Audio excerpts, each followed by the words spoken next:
प्यारे बच्चों के लिए प्यारी प्यारी सबक आमोज 4 कहानियाँ।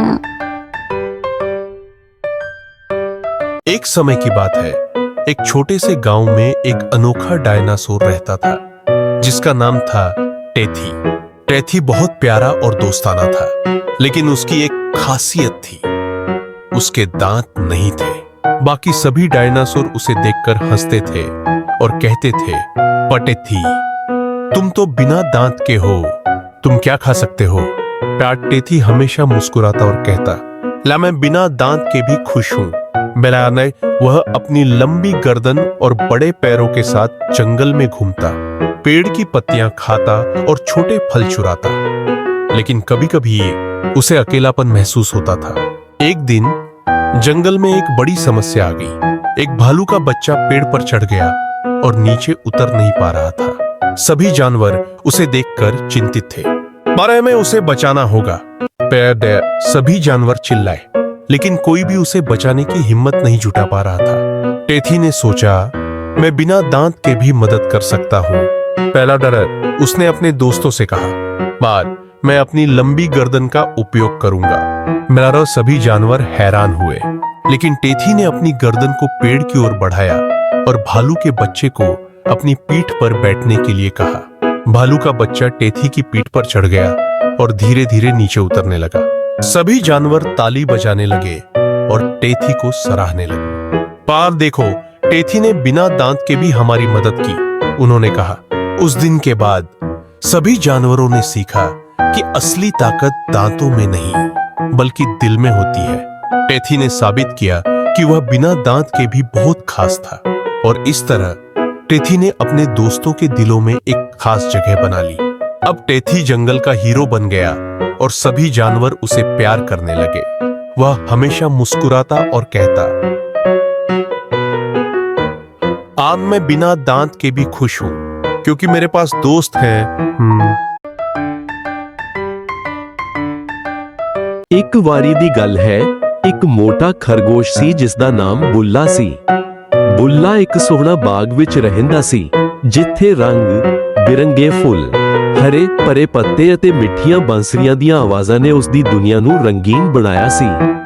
ਬੁੱਲਾ ਆਪਣੇ ਦੋਸਤਾਂ ਨਾਲ ਖੇਡਣ ਅਤੇ ਖਾਣ ਪੀਣ ਵਿੱਚ ਬਹੁਤ ਮਾਹਰ ਸੀ, ਪਰ ਉਹ ਆਪਣੇ ਵੱਡੇ ਸਰੀਰ ਕਰਕੇ ਹਮੇਸ਼ਾ ਪਰੇਸ਼ਾਨ ਰਹਿੰਦਾ ਸੀ। ਬੁੱਲੇ ਦੀ ਇੱਕ ਖਾਸ ਦੋਸਤ ਸੀ, ਇੱਕ ਛੋਟੀ ਜਿਹੀ ਚਿੜੀਆ ਜਿਸ ਦਾ ਨਾਮ ਮੀਰਾ ਸੀ। ਮੀਰਾ ਬੁੱਲੇ ਨੂੰ ਹਮੇਸ਼ਾ ਹੌਸਲਾ ਦਿੰਦੀ ਰਹਿੰਦੀ ਸੀ, ਪਰ ਬੁੱਲਾ ਆਪਣੇ ਬਾਰੇ ਸੋਚ ਕੇ ਬਹੁਤ ਗਮਗੀਨ ਰਹਿੰਦਾ ਸੀ।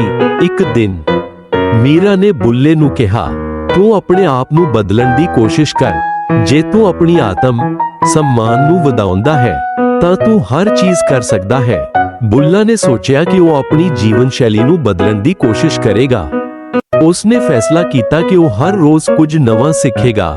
ਪਹਿਲੇ ਦਿਨ ਉਸਨੇ ਦੌੜਨ ਦੀ ਕੋਸ਼ਿਸ਼ ਕੀਤੀ, ਪਰ ਉਹ ਬਹੁਤ ਹੀ ਮੋਟਾ ਸੀ। ਦੂਜੇ ਦਿਨ ਉਸਨੇ ਤੈਰਾਕੀ ਸਿੱਖਣ ਦੀ ਕੋਸ਼ਿਸ਼ ਕੀਤੀ, ਪਰ ਉਹ ਪਾਣੀ ਵਿੱਚ ਡੁੱਬ ਗਿਆ। ਪਰ ਬੁੱਲਾ ਹਾਰ ਨਹੀਂ ਮੰਨਿਆ। ਜਦੋਂ ਵੀ ਉਹ ਹਾਰਦਾ, ਮੀਰਾ ਉਸਨੂੰ ਹੌਸਲਾ ਦਿੰਦੀ। ਬੁੱਲਾ ਸੱਚੀ ਜਿੱਤ ਉਹ ਹੁੰਦੀ ਹੈ ਜੋ ਹਾਰ ਦੇ ਬਾਵਜੂਦ ਉੱਥੇ ਰਹਿੰਦੀ ਹੈ, ਉਹ ਕਹਿੰਦੀ। ਇੱਕ ਦਿਨ ਬੁੱਲਾ ਨੇ ਸੁਣਿਆ ਕਿ ਬਾਗ ਵਿੱਚ ਇੱਕ ਵੱਡਾ ਦੌੜਾਂ ਦਾ ਮੁਕਾਬਲਾ ਹੋ ਰਿਹਾ ਹੈ। ਉਸਨੇ ਸੋਚਿਆ ਕਿ ਉਹ ਵੀ ਹਿੱਸਾ ਲੈਣਾ ਚਾਹੁੰਦਾ ਹੈ। ਸਾਰੇ ਬਾਗ ਦੇ ਪ੍ਰਾਣੀ ਉਸ ਦੀ ਹਾਸੀ ਉਡਾਉਂਦੇ ਸਨ, ਪਰ ਬੁੱਲੇ ਨੇ ਹਾਹਾ ਹਿੰਮਤ ਤੱਤਾ ਨਹੀਂ ਹਾਰੀ। ਜਦੋਂ ਮੁਕਾਬਲਾ ਸ਼ੁਰੂ ਹੋਇਆ, ਬੁੱਲਾ ਨੇ ਆਪਣੀ ਦੌੜ ਦੀ ਸ਼ੁਰੂਆਤ ਕੀਤੀ। ਪਹਿਲਾਂ ਉਹ ਪਿੱਛੇ ਸੀ, ਪਰ ਉਸਨੇ ਆਪਣੀ ਕੋਸ਼ਿਸ਼ ਜਾਰੀ ਰੱਖੀ। ਹੌਲੀ ਹੌਲੀ ਉਹ ਪਿਛਲੇ ਦੌੜਾਕਾਂ ਨੂੰ ਪਾਰ ਕਰਨ ਲੱਗਾ। ਸਭ ਦੇ ਹੈਰਾਨ ਹੋਣ ਤੇ ਬੁੱਲਾ ਨੇ ਆਖਿਰਕਾਰ ਦੌੜ ਜਿੱਤ ਲਈ। ਉਸ ਦੀ ਜਿੱਤ ਨੇ ਸਾਰੇ ਬਾਗ ਦੇ ਪ੍ਰਾਣੀਆਂ ਨੂੰ ਸਿਖਾਇਆ ਕਿ ਹਾਹਾ ਹਿੰਮਤ ਤੱਤਾ, ਦ੍ਰਿੜਤਾ ਅਤੇ ਦੋਸਤਾਂ ਦਾ ਸਾਥ ਕਿਸ ਤਰ੍ਹਾਂ ਸਫਲਤਾ ਦੇ ਰਸਤੇ ਤੇ ਲੈ ਜਾ ਸਕਦਾ ਹੈ। ਬੁੱਲਾ ਹੁਣ ਸਿਰਫ ਇੱਕ ਮੋਟਾ ਖਰਗੋਸ਼ ਨਹੀਂ ਸੀ, ਬਲਕਿ ਇੱਕ ਪ੍ਰੇਰਣਾ ਦਾ ਸਰੋਤ ਬਣ ਗਿਆ ਸੀ। एक छोटे से गांव में एक प्यारा सा बच्चा हाथी था जिसका नाम था गप्पू। गप्पू अन्य हाथियों से थोड़ा अलग था, क्योंकि उसके पीठ पर सुंदर रंग बिरंगे पंख थे। सभी जानवर उसकी पंखों को देखकर हैरान थे। गप्पू हमेशा उड़ने का सपना देखता था, लेकिन उसके पंख अभी छोटे थे और वह उड़ती सीखे नहीं सकता था। एक दिन पलार उसने अपने दोस्तों जैसे कि चतुर बंदर और प्यारी खरगोश से मदद मांगी। चतुर बंदर ने कहा, हमें तुम्हें ऊंचाई पर ले जाना होगा। पैरसाई खरगोश ने सुझाव दिया, और हम सब मिलकर तुम्हें धक्का देंगे। वायरेटर गप्पू ने अपने दोस्तों के साथ एक योजना बनाई।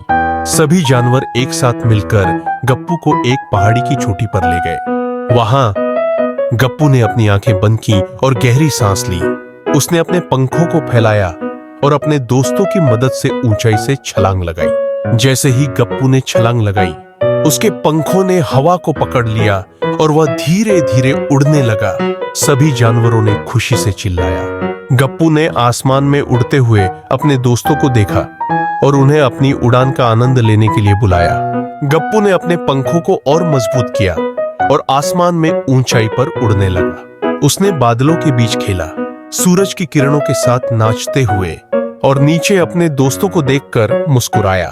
उस दिन गप्पू ने सीखा कि अगर तुम मेहनत करो और अपने दोस्तों पर विश्वास रखो तो कोई भी सपना सच हो सकता है। और इस तरह गप्पू ने अपनी उड़ान की शुरुआत की और हर दिन नई नई ऊंचाइयों को छूने लगा। गप्पू और उसके दोस्तों ने मिलकर हर दिन नए रोमांचों का सामना किया और हर दिन नई नई ऊंचाइयों को छूने लगा। गप्पू और उसके दोस्तों ने मिलकर हर दिन नए रोमांचों का सामना किया और गप्पू हमेशा उन्हें अपने पंखों पर उड़ाने के लिए तैयार रहता था। इस तरह गप्पू ने साबित कर दिया कि सपने सच होते हैं, बस उन्हें पूरा करने की मेहनत करनी होती है। एक बार की बात है, एक छोटे से गांव में एक बच्चा था जिसका नाम था आर्यन। आर्यन को वीडियो गेम्स का बहुत शौक था, खासकर माइनक्राफ्ट का। वह दिन रात माइनक्राफ्ट की दुनिया में खोया रहता था। उसने अपने सपनों में एक अद्भुत हीरो की कल्पना की, जिसे हीरोब्राइन कहा जाता था। हीरोब्राइन एक शक्तिशाली और रहस्यमय पात्र था जो माइनक्राफ्ट की दुनिया में सब कुछ कर सकता था। एक दिन आर्यन ने एक जादुई पुस्तक पाई जो उसे हीरोब्राइन की दुनिया में ले गई। जैसे ही वह उस दुनिया में पहुंचा, उसने देखा कि हीरोब्राइन उसके सामने खड़ा था। हीरोब्राइन ने आर्यन को देखा और मुस्कुराते हुए कहा, पर तुमने मुझे बुलाया है, अब तुम्हारी मदद करने का समय आ गया है। पर आर्यन ने कहा, आप सच में हैं, मुझे आपकी मदद चाहिए। गांव में एक बड़ा खतरा है। एक दुष्ट ड्रैगन ने हमारे गांव पर हमला कर दिया है। पलारियतार हीरोब्राइन ने कहा, चिंता मत करो, हम मिलकर उस ड्रैगन का सामना करेंगे। यार हीरोब्राइन ने आर्यन को कुछ जादुई शक्तियां दी। अब आर्यन के पास एक चमकदार तलवार और एक ढाल थी। दोनों ने मिलकर ड्रैगन की ओर बढ़ना शुरू किया। रास्ते में उन्होंने कई चुनौतियों का सामना किया, जैसे खतरनाक जंबीज और गहरे गड्ढे। लेकिन हीरोब्राइन की मदद से आर्यन ने सभी बाधाओं को पार किया। अंत में वे ड्रैगन के पास पहुंचे। ड्रैगन बहुत बड़ा और भयानक था, लेकिन आर्यन ने अपनी हिम्मत नहीं हारी। उसने हीरोब्राइन की शक्तियों का उपयोग करते हुए ड्रैगन से लड़ाई की। थोड़ी देर बाद आर्यन ने ड्रैगन को हराकर उसे गांव से भगा दिया। गांव में सभी लोग आर्यन और हीरोब्राइन की बहादुरी की तारीफ करने लगे। आर्यन ने कहा, आपके बिना मैं यह नहीं कर पाता। धन्यवाद हीरोब्राइन। बेलसल हीरोब्राइन ने मुस्कुराते हुए कहा, याद रखो, सच्ची ताकत हमेशा तुम्हारे अंदर होती है। और उस दिन के बाद आर्यन ने अपनी माइनक्राफ्ट की दुनिया में और भी साहसिकताएं की, लेकिन उसने कभी नहीं भुलाया कि असली हीरो वही होता है जो दूसरों की मदद करता है। और इस तरह आर्यन और हीरोब्राइन की दोस्ती हमेशा के लिए बनी रही। प्यारे बच्चों, कहानी अच्छी लगे तो सब्सक्राइब करना ना भूलना।